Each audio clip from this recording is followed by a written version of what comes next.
So I don't have good record or good photographs or anything like that to back me up on this, but from what little I know, I imagine that William Paynter, his colleagues, his crew would not have had to do quite this level of steam infrastructure to bend planks in back in the day, partly because he had a much larger crew than I have. I'm a crew of usually one, sometimes two, occasionally three.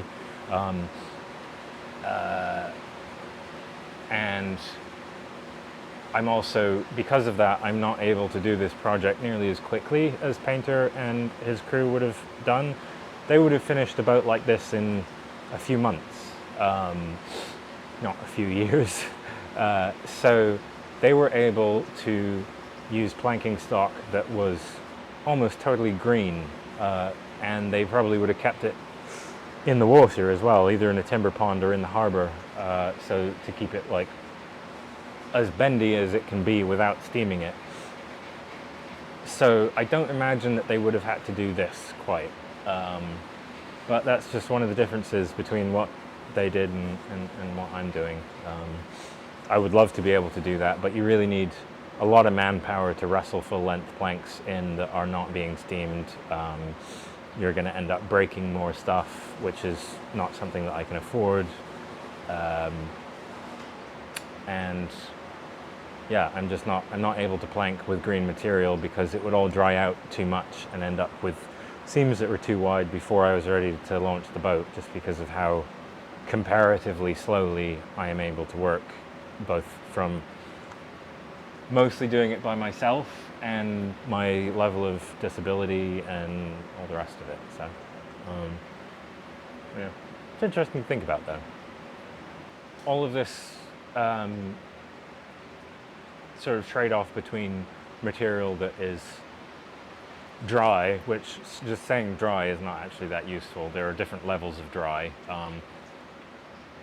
and material that is green, or still has a lot of its original living moisture content. It goes back to really to green woodworking, as we call it today, which used to be the only kind of woodworking, which certainly most woodworkers, let alone boat builders today, don't use a lot of, and in many cases don't know a lot about.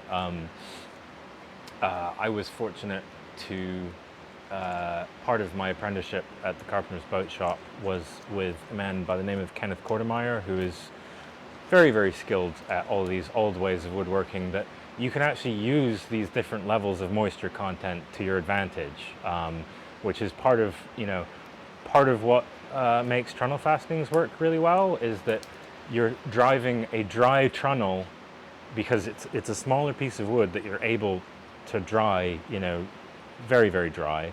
You're driving it into a frame timber that is larger and not as dry. This especially being live oak, the interior of this will almost never fully dry, because like the outside layer of it will dry, and that will actually stop the interior from drying. What then happens is you drive the dry trunnel in there, it wicks up some of that moisture, it swells and it locks itself in place, and then it like really cannot come out. And that's even before the boat goes in the water and picks up more moisture from the water. So there are different ways of approaching this, different ways of looking at it.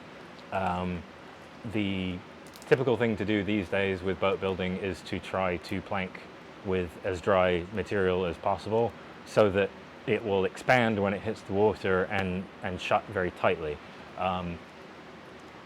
Back in the day, when labor costs were nothing compared to material costs, and you had a crew as big as you like, you could build with totally green material and get the boat in the water in almost no time, and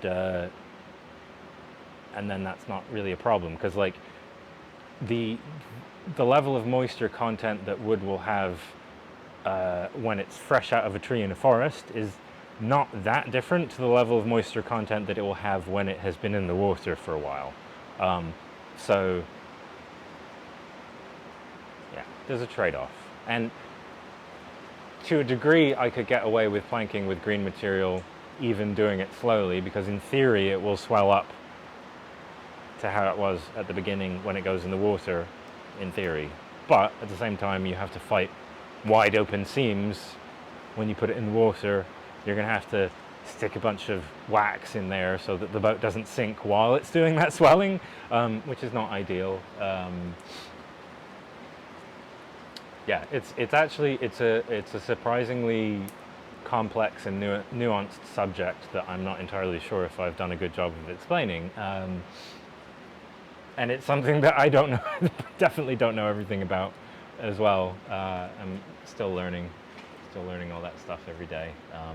Especially in a boat like this, where because of my very tight, very small budget, there's a lot of dissimilar woods in the boat, like all different type. I've got white oak, live oak, and black locust framing timbers in this boat, and they all behave slightly differently with changes in moisture. Black locust is by far the most stable out of those three. It will dry the easiest out of those three, and then white oak is a step beyond that, and then live oak is a step beyond just about everything. So yeah, it's a learning curve for everyone, even people who are professionals.